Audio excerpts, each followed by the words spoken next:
누가복음 9장 28절서부터 36절까지겠습니다. 이 말씀을 하신 후 8일쯤 되어 예수께서 베드로와 요한과 야고보를 데리고 기도하시러 산에 올라가사 기도할 때에 용모가 변화되어 그 옷이 휘어져서 광채가 나더라. 문득 두 사람이 예수와 함께 말하니 이는 모세와 엘리야라. 영광 중에 나타나셔서 장차 예수께서 예루살렘에서 별세하실 것을 말할세 베드로와 및 함께 있는 자들이 깊이 졸다가 온전히 깨어서 예수의 영광과 및 함께 선 두 사람을 보더니 두 사람이 떠날 때에 베드로가 예수께 여짜오되 주여 우리가 여기 있는 것이 좋사오니 우리가 초막 셋을 짓되 하나는 주를 위하여 하나는 위하여 하시나이다 하되 자기가 하는 말을 자기도 알지 못하더라. 이 말할 쯤에 구름이 와서 그들을 덮는지라. 구름 속으로 들어갈 때에 그들이 무서워하더니 구름 속에서 소리가 나서 이르되 이는 나의 아들 곧 택함을 받은 자니 너희는 그들의 말을 들으라 하고 소리가 그 침에 오직 예수만 보이더라. 제자들이 잠잠하여 그 본 것을 무엇이든지 그때에 아무에게도 이루지 아니하니라.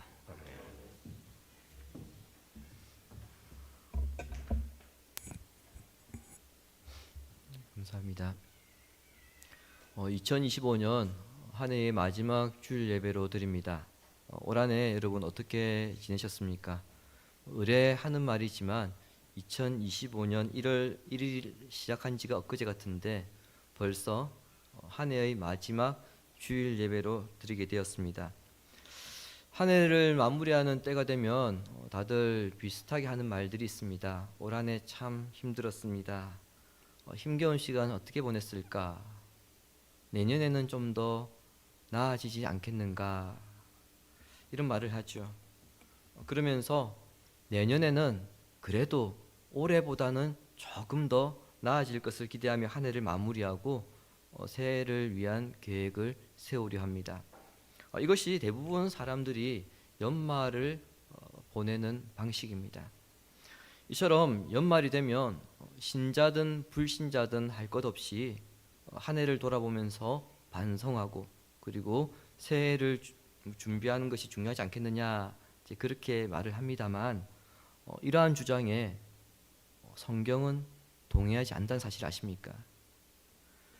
성경은 연말에 대해서 단순히 한 해를 정리하는 시간이 아니라 하나님 앞에서 어디에 서 있는가를 확인하는 시간이 되어야 한다 그렇게 가르칩니다.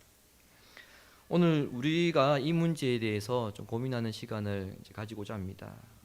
제가 오늘 강구 때도 말씀드렸지만은 우리 교회는 송구 영신 예배가 없어서 매년 마지막 주일 예배 때 송구에 대한 메시지를 그리고 신년 첫 예배 때에 영신에 대한 메시지를 전합니다.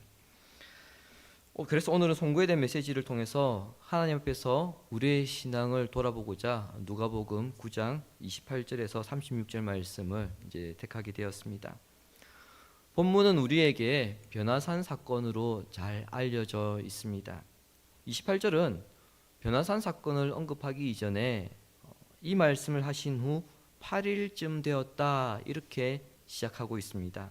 자, 그렇다면 이 말씀이 어떤 말씀인지 알아야 되죠. 그것을 위해서는 오늘 본문 앞단락에 어떤 이야기가 기록되어 있는지 그 배경을 잠깐 간략하게 알아야 됩니다. 앞단락에는 그 유명한 베드로의 위대한 신앙 고백이 기록되어 있고요. 그 고백에 이어서 예수님의 그 죽음과 부활이 예고되어 있습니다.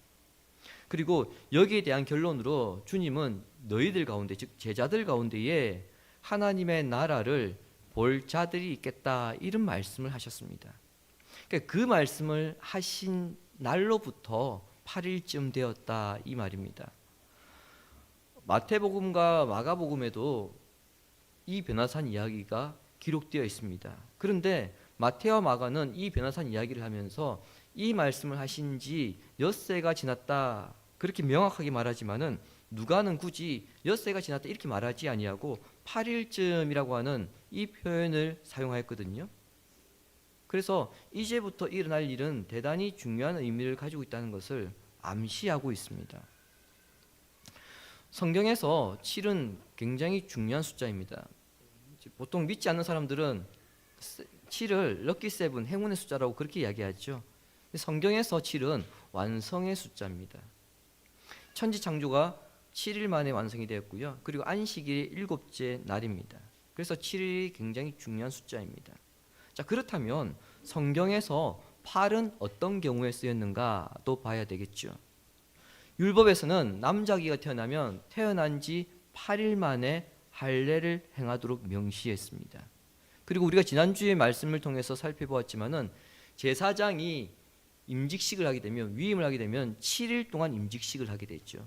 그리고 그 임직식이 끝난 그 다음 날부터 즉 8일째부터 제사장은 자기의 직무를 시작하게 됩니다. 신약에 넘어오면 예수님이 부활하신 날이 안식일 후 첫날입니다. 안식일 후 첫날. 그래서 이 날을 주의 날이라고 하죠. 그래서 우리는 어떻게 부릅니까? 주일이라고 하는 겁니다. 교인들은. 7째 날이 안식일이므로 안식 후 첫날은 8째 날이 됩니다.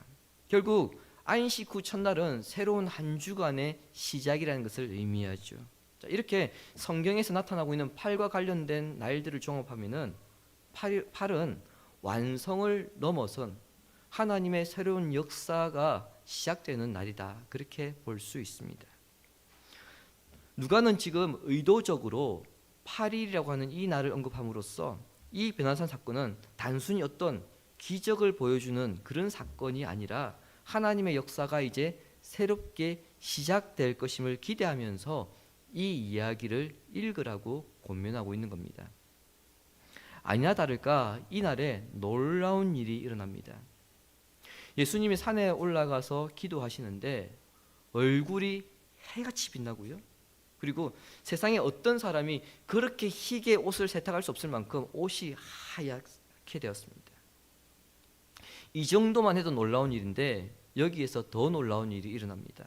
그것은 최소 1400여 년 전에 생존했었던 모세와 그리고 850여 년 전에 생존했었던 엘리야가 예수님 곁에 나타나서 예수님과 이야기를 하고 있었던 겁니다. 도저히 일어날 수 없는 일이 지금 일어난 거거든요. 근데 이것만 해도 놀라운 일인데 제자들 입장에서는 더 깜짝 놀랄 만한 이야기들이 지금 벌어집니다. 그 대화의 주제에 대해서 31절은 이렇게 말씀하고 있습니다. 본문 31절을 보시기 바랍니다. 영광 중에 나타나서 장차 예수께서 예루살렘에서 별세하실 것을 말할세. 예수님이 예루살렘에서 별세한다는 것은 십자가의 죽음과 부활과 승천을 의미하는 것으로 이 땅에서 예수님의 여정이 이제 끝난다는 것을 의미합니다. 아, 예수님이 이제 죽으시는구나 이렇게 생각할 수 있는데 이 의미는 히브리서를 통해서 더욱 명확하게 드러납니다. 주보에 있는 히브리서 11장 22절 보시기 바랍니다. 믿음으로 요셉은 임종시에 이스라엘 자손들이 떠날 것을 말하고 또 자기 뼈를 위하여 명하였으며. 자, 이 두 구절은 요셉의 유언을 요약한 것입니다. 요셉이 죽을 때에 형들과 백성들에게 유언을 남겼거든요. 그 유언의 내용은 두 가지입니다. 하나는 형들을 위해서 하는데 나는 죽을 것인데 하나님께서 당신들을 반드시 약속하신 땅에 이르게 할 것이다. 그 다음에 백성들을 향해서는 어떤 유언을 남기냐면 그 땅에 갈 때에 하나님께서 약속하신 그 땅에 갈 때에 당신들은 나의 해골을 가지고 가라. 이 두 가지 유언을 합니다. 요셉의 유언대로 하나님께서 요셉의 후손들을 애굽 땅에서 이끌어내어서 가나안 땅으로 가게 하는 이 과정을 우리가 뭐라고 말합니까? 출애굽이라고 하죠. 근데 이 출애굽이라고 하는 헬라어 단어가 히브리서 11장 22절에서는 어떻게 번역이 됐냐면 떠날 것으로 그렇게 번역되었습니다. 오늘 주보에 보시면은 제가 떠날 것 옆에 헬라어 단어를 기록했는데 이 헬라어 단어가 엑소더스입니다. 영어의 엑소더스가 여기에서 유래했다 보시면 됩니다. 자, 출애굽이 히브리서 11장 22절에서는 떠날 것으로 그렇게 번역이 되었고요. 오늘 우리 본문에서는 이 단어가 별세로 그렇게 번역이 되었습니다. 그러니까 별세가 엑소더스입니다. 이렇게 예수님의 떠남을 애굽 탈출을 떠올리는 출애굽, 엑소더스 이 단어로 묘사하고 있는 것은 예수님의 사역을 통해서 새로운 출애굽이 나타날 것이다. 그것을 암시하기 위해서입니다. 그냥 예수님이 죽으시는구나, 이제 죽음이 끝이다 이게 아니고 그 죽음을 통해서 뭔가 다른 것이 새로 시작된다 이 의미입니다. 그래서 31절을 직역하면 이렇습니다. 그들이 영광 중에 나타나서 그의 떠남에 관하여 말했다. 그것은 예루살렘에서 성취될 것이다. 헬라어 성경에서 우리 한글 성경으로 번역되는 과정에서 성취될 것이다 이 부분은 번역이 되지 않았습니다. 그런데 누가복음 13장 33절에 보시면은요, 오늘과 내일과 모레는 내가 갈 길을 갈 것인데 선지자가 예루살렘 밖에서는 죽는 법이 없다. 즉 선지자 예언대로 나는 죽는다 이 말씀을 주님께서 하십니다. 그래서 이것을 고려하면은 예루살렘에서 성취한다는 것은 결국 선지자 때부터 말해왔던 것, 즉 하나님의 계획이 성취되는 것이다 이렇게 말할 수 있겠죠. 하나님의 계획이 무엇입니까? 예수 그리스도의 떠남입니다. 예루살렘에서 주님이 죽임을 당하시는 겁니다. 이렇게 주님이 예루살렘에서 성취하실 하나님의 계획에 대해서 모세와 엘리야와 함께 지금 이야기하시는데 그 시간에 제자들은 어떻게 하고 있습니까? 32절에 의하면 졸고 있습니다.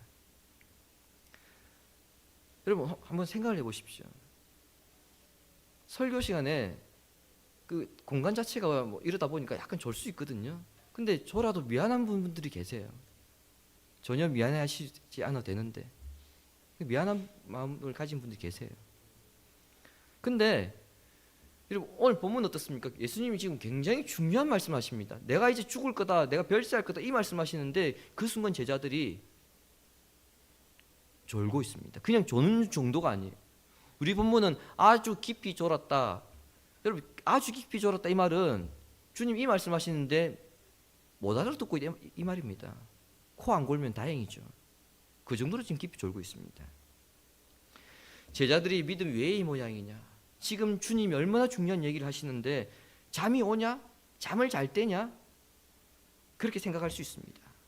한편으로는 제자들이 얼마나 주님을 열심히 따라다녔으면 피곤해서 그 순간 졸았겠느냐 이렇게 생각할 수도 있습니다.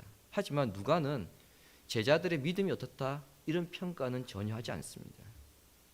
단지 오늘 본문에서 누가가 보여주고 있는 것은 뭐냐면 깊이 졸았던 제자들이 예수님이 별세를 말하는 이 순간에 그들은 완전히 잠에서 깨어났다 이 사실만을 부각시키고 있다는 겁니다. 무슨 말입니까? 예수님이 지금 모세와 엘리야와 함께 하나님의 계획에 대해서 지금 이야기하고 있는 게 제자들이 본 꿈이나 환상이 아니라 지금 자신들이 완전히 깨어있는 그 눈앞에서 일어나고 있는 현상이다, 실제이다, 그것을 강조하기 위해서입니다. 이 시점에서 이 사건을 다루고 있는 누가의 관심은 제자들의 믿음이 있냐 없냐 그게 아닙니다. 예수님의 별세에 있습니다. 앞서 말씀드렸던 것처럼 별세는 예수님이 대속 사역을 위해서 십자가의 죽음을 맞이할 것인데 그 사건을 두고 우리 주님 스스로가 뭐라고 말씀하십니까? 출애굽이라고 지금 말씀하고 있다는 겁니다. 우리 한글 성경은 그것을 별세라고 번역했지만 우리 주님은 내가 출애굽할 거다 그렇게 말씀하고 있다는 겁니다. 탈출할 거다. 그렇다면 우리는 주님이 말씀하셨던 그 엑소더스 출애굽 사건을 다시 짚어야 됩니다. 예수님의 고난과 이때로부터 1500년 전에 일어났던 그 출애굽 사건이 연결되어 있다는 것을 주님 스스로 지금 증거하시고 있기 때문이죠. 출애굽 사건은 이스라엘의 부르짖음에서부터 시작되었습니다. 출애굽기 2장 23절을 보시기 바랍니다. 여러 해 후에 애굽 왕은 죽었고 이스라엘 자손은 고된 노동으로 말미암아 탄식하며 부르짖으니 그 고된 노동으로 말미암아 부르짖는 소리가 하나님께 상달된지라. 아멘. 여러 해 후라고 하는 것은 모세가 애굽 사람을 죽이고 광야로 도망을 가죠. 그곳에서 십보라와 결혼을 하고 첫째 아들을 낳습니다.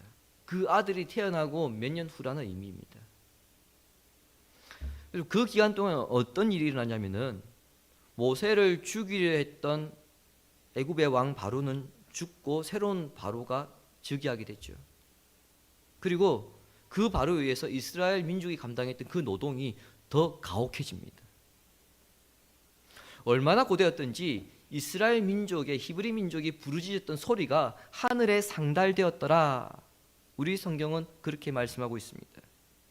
그리고 2장 24절과 25절 우리가 읽지 않았지만은요, 그 뒤에 어떤 말씀이 있냐면 하나님께서 그들의 부르짖음을 들으셨는데 그들의 조상들과 맺은 언약을 하나님께서 기억하셨고 그들이 지금 고통받고 있는 그 모습들을 하나님께서 기억하셨다라고 출애굽기 2장 24절과 25절을 기록하고 있습니다. 이스라엘이 부르짖었다는 것 무슨 말일까요? 그들이 더 이상 버틸 수 없는 상태가 되었다 이 말입니다. 그리고 하나님께서 조상들과 맺은 언약을 기억하셨다는 것은 이제 더 이상 그들을 그 고통스러운 곳에 내버려 두지 않으시겠다는 것을 의미합니다. 하나님은 그 결정에 따라서 이스라엘을 구원하시기 위해서 계획하시고 움직이시는데 이 계획하고 움직이시는 것을 우리는 출애굽이라고 합니다.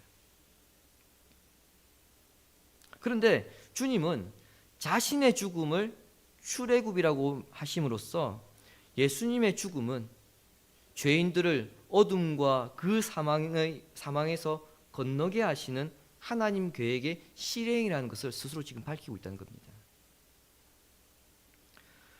이스라엘이 애굽을 빠져나온 그 출애굽 사건에서 중요한 것은요, 이스라엘이 애굽에 너무 오래 살았더니 지긋지긋해서 제 발로 그 땅을 빠져나온 것이 아니란 점입니다. 여러분, 이 부분은 절대 잘 기억하셔야 됩니다. 우리가 너무 한 곳에 오래 살았더니 너무 지긋하지 않냐? 좀 새로운 곳에서 새로운 도전하며 살아보자. 그런 의미에서 스스로 제 발로 나온 것이 아니라 하나님께서 이스라엘을 데리고 나오셨다는 겁니다. 비록 모세가 10가지 재앙을 통해서 애굽의 왕 바로를 두렵게 하였지만 어디까지나 모세는 하나님의 계획을 이루어드리는 실행하는 도구에 불과했습니다. 출애굽은 하나님이 이스라엘을 데리고 나오셨다 이 사실을 우리가 놓쳐서는 안 됩니다.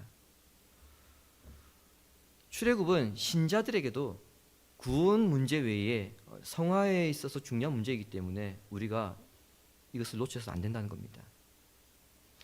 많은 성도들이 연말이 되면 자주 착각하는 것이 있습니다. 그게 뭐냐니까 내년에는 좀 달라지겠지. 이 또한 지나가리라고 했으니 시간이 해결해 주지 않겠는가. 그렇게 말하면서 연말에 스스로 위안을 삼는다는 점입니다. 이게 착각입니다. 왜 착각이냐? 해가 지나면 어떻습니까? 해가 지났는데 그러한 기대를 비웃기라도 하듯이 우리의 상황이 그렇게 우리가 생각하는 만큼 변하지 않습니다. 심지어 다음에 연말이 되어도 여전히 변하지 않는 그 상황을 우리가 만날 때가 있죠. 근데 이런 일이 몇 번 반복되다 보면 그때부터는 사람이 염세주의로 빠져버립니다. 비관주의로 빠집니다. 시간이 지났지만 아무것도 변하지 않고 시간이 지나도 아무 문제도 해결되지 않기 때문에 어느 순간부터는 그래 노력해도 소용이 없어 이렇게 낙심으로 가득 차서 아무것도 하지 않으려 합니다. 따라서 고통스럽고 암울하며 희망 없는 현실에서 탈출하는 것은 결코 시간이 해결해 주는 것이 아니라는 것을 빨리 깨달아야 합니다. 죄와 사망의 굴레에서 벗어나는 것이나 고된 노동에서 벗어나는 것이나 답답하고 불확실한 이 절망스러운 상황에서 벗어나는 그 현실에서 벗어나는 건 모두 출애굽입니다. 출애굽은 시간이 해주는 문제가 아닙니다. 이스라엘이 애굽에서 노예로 살았던 기간이 몇 년입니까? 400년입니다. 시간이 해결해 주었습니까? 아닙니다. 시간이 해결해 주었다면 그 400년이라는 시간 속에서 벌써 노예에서 탈출했어야죠. 하나님이 작정하시고 움직이셨기 때문에 그들이 벗어날 수 있었습니다. 그런 점에서 출애굽은요, 시간의 문제가 아니라 하나님 개입의 문제입니다. 예수님을 보내셔서 죄의 문제를 해결하신 것도 시간의 문제가 아니고요, 하나님이 개입하셨기 때문에 가능했던 겁니다. 또 하나 놓쳐서는 안 되는 것이 있는데, 애굽을 빠져나와서 홍해 앞에 서게 된 이스라엘의 모습입니다. 10가지 재앙을 통해서 애굽 왕 바로가 두 손 두 발 다 들고 제발 좀 나가달라고 그렇게 해서 이스라엘이 애굽을 빠져나왔거든요. 그토록 원하던 출애굽이 이루어졌습니다. 야, 이제 다 끝났구나. 이제 우리 불행 끝, 행복 시작. 고생 끝, 행복 시작. 이런 기대로 가득 찼을 겁니다. 그런데 그런 생각이 들 때쯤 그들의 눈앞에 딱 들어온 게 뭡니까? 홍해였습니다. 도저히 그냥 건너갈 수 없는 곳입니다. 우리 갑천 정도만 돼도 건너가려고 노력을 해봤겠죠. 홍해가 그런 바다가 갑천 정도가 아니잖아요. 근데 그 순간 뒤에서 어떤 일이 벌어집니까? 마음이 바뀐 바로가 군대를 보내어서 이스라엘을 추격하는 상황이 되었습니다. 이스라엘 상황 보십시오. 앞으로 나갈 수도 없습니다. 그렇다고 뒤로 돌아갈 수도 없습니다. 여러분, 이런 상황이 처해 있는데 과연 이런 상황이 시간이 해결해 주는 문제일까요? 그렇지 않습니다. 특별히 바다는 이스라엘 한 번도 가보지도 구경도 못 해본 곳입니다. 정말 이렇게도 저렇게도 할 수 없는 그런 상황에 처한 이스라엘의 모습이 어쩌면 연말을 마무리하는 오늘의 우리의 모습과 다를 바 없습니다. 여러분, 지난 한 해 살아왔던 시간들을 한번 돌아보시기 바랍니다. 어떻습니까? 왜 그랬을까? 그때 왜 그랬을까? 그런 후회도 있을 것이고요. 또한 정리해야 될 것을 과감하게 정리하지 못해서 여전히 마음속에 찝찝하게 남아있는 것도 있을 것이고, 분명히 고쳐야 했는데 너무 익숙한 나머지 고쳐야 되는 거 알면서도 나의 익숙함이 젖어서 고치기 싫어하는 그런 모습들도 지금 남아있을 줄 압니다. 동시에 이제 이번 주 목요일부터 이제 정말 4일만 지나면 2026년 새해가 시작되는데, 새해는 분명 좀 더 나아질 수 있을까 하는 두려움과 불안함, 그리고 올해보다는 조금 더 나아져야 할 텐데 그러한 부담감도 있을 겁니다.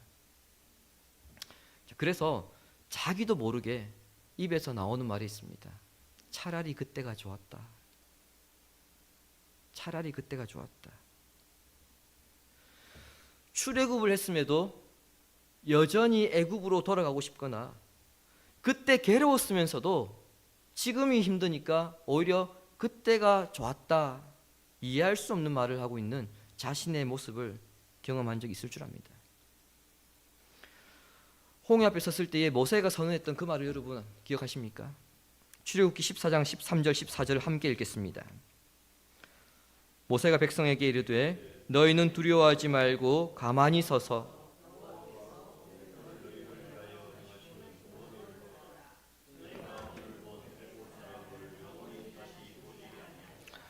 여호와께서 너희를 위하여 싸우시리니 너희는 가만히 있을지니라. 아멘.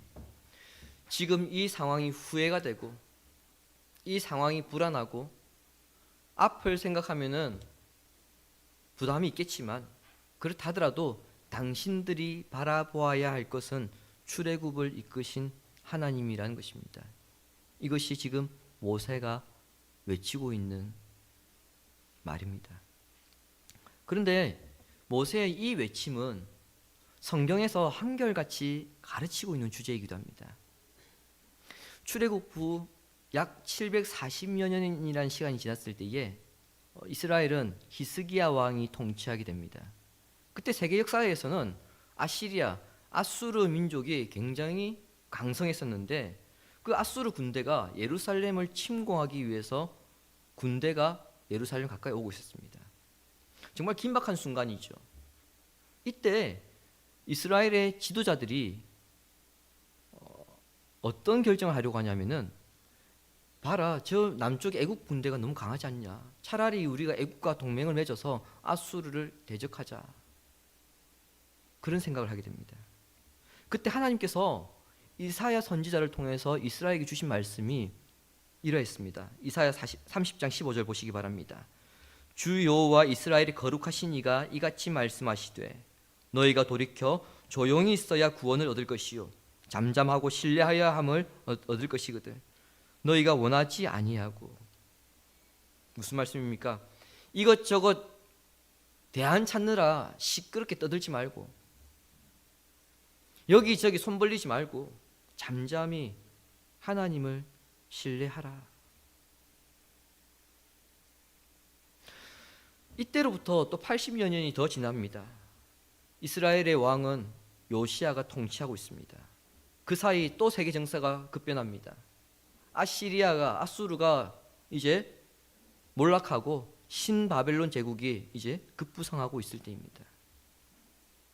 국제 정세가 바뀌다 보니까 이스라엘 사회도 거기에 맞춰서 움직이려고 하는데 이스라엘 사회가 엉망진창입니다. 나라 안에 우상 숭배가 만연하고 지도자들은 너무 불안하니까 어쨌든 지금 있을 때에 나는 더 채워야 돼. 백성들을 착취하는 그런 일들이 일삼고 있었습니다. 왜 이런 일이 일어날까요?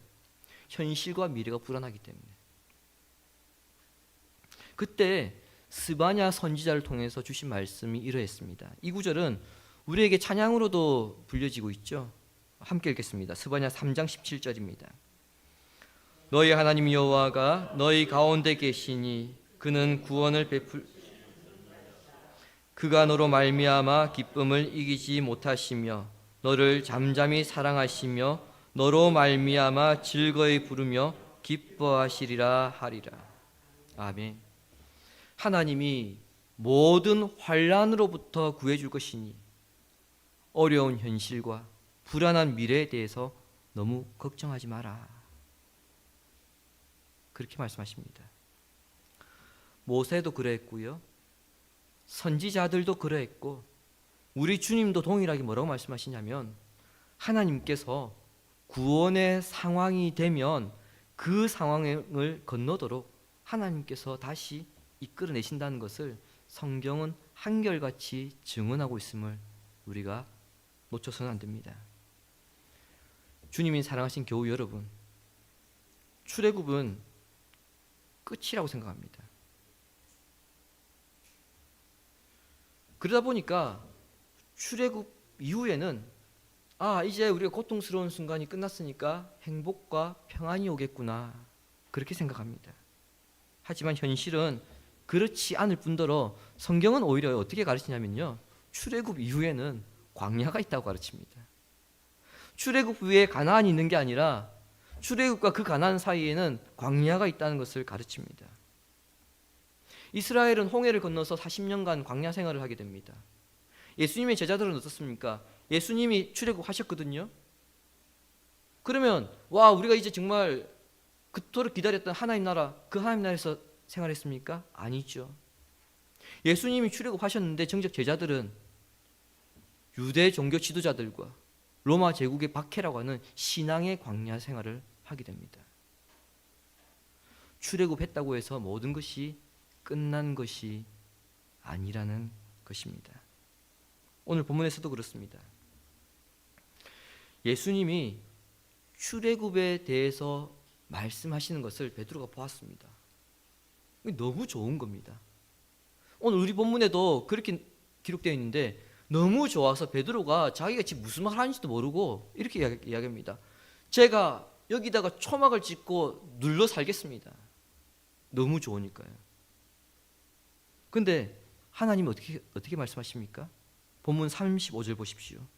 구름 속에서 소리가 나서 이르되 이는 나의 아들 곧 택함을 받은 자니 너희는 그의 말을 들으라 하고. 주님이 말씀하신 것이 출애굽이죠. 그리고 주님께서 공생의 기간 동안 제자들에게 가르치신 것이 출애굽 이후의 삶입니다. 주님께서 계속 가르치셨던 게 뭡니까? 너희는 나를 따르거든 자기를 부인하고 자기 십자가를 지라. 주님이 출애굽하셨다면 이제 마찬가지 우리도 그 출애굽의 삶을 살기 위해서는 자기를 부인하고 자기 십자가를 지고 살아가는 겁니다. 여러분, 이게 가나안과 같은 삶일까요? 광야의 삶입니다. 즉 제자들은 이제 베드로는 여기에 눌러 살겠다고 했는데 하나님은 뭐라고 말씀하십니까? 아니, 너는 이제 광야로 들어가라, 그렇게 말씀하십니다. 이와 같은 삶을 언제까지 살아야 합니까? 주님 다시 오시는 날까지, 우리가 주님 앞에 서게 되는 그날까지 이와 같은 삶을 살아야 하는 겁니다. 광야는 하나님이 우리를 버리신 곳이 아니라 종의 사고방식을 벗겨내는 곳입니다. 하나님의 온전한 백성이 되기 위해 훈련시키는 곳입니다. 그러므로 한 해를 마무리하는 이날에, 주일에 올 한 해 참 힘들었구나, 내년에는 어떻게 할까, 이런 불안감이나 반대로 내년에는 잘 될 거다, 이런 막연한 기대감은 버리시기 바랍니다. 잘 되면 어떻고 잘 안 되면 어떻겠습니까? 물론 몸이 좀 더 힘들고 편하고 이 차이는 있겠죠.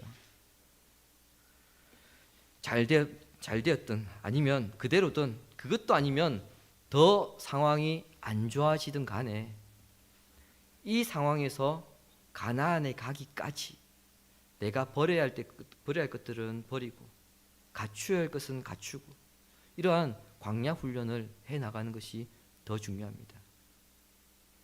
이러한 훈련은 내가 하나님 앞에서 어떻게 서 있는가, 이런 점검이 있을 때 가능한 것이고요, 내가 애국과 같은 곳을 이미 건넜다고 생각할 때에 가능한 것입니다.